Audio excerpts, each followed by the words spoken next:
File, legislation sponsored by Senator Orrin Hatch that would reauthorize funding for the Children's Health Insurance Program passed through committee Wednesday following a markup hearing, and will now move to the U.S. Senate floor for consideration. Salt Lake City, legislation sponsored by Senator Orrin Hatch that would reauthorize funding for the Children's Health Insurance Program passed through committee Wednesday following a markup hearing, and will now move to the U.S. Senate floor for consideration.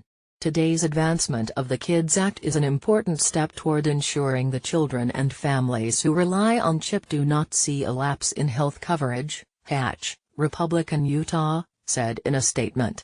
Extending funding for CHIP has been a top priority of this committee, and I am pleased to see the committee advance this policy today. The Children's Health Insurance Program provides health care coverage for people 18 years old and younger, who live in low-income households that still earn too much to be eligible for Medicaid. As of August, nearly 19,400 children in Utah were insured through the program, according to data from the State Medical Care Advisory Committee. The upper limit cutoff for household income for the program's recipients is 200% of the federal poverty level. Health care policy think tank Kaiser Family Foundation estimates about 8.9 million children nationwide were enrolled in the program as of fiscal year 2016. Funding authorization for the Children's Health Insurance Program officially expired Sunday, prompting some healthcare insurance advocates in Utah to criticize Congress for not acting sooner to renew the popular program, though Hatch's office has said the states still have remaining funding to operate the program over the coming months.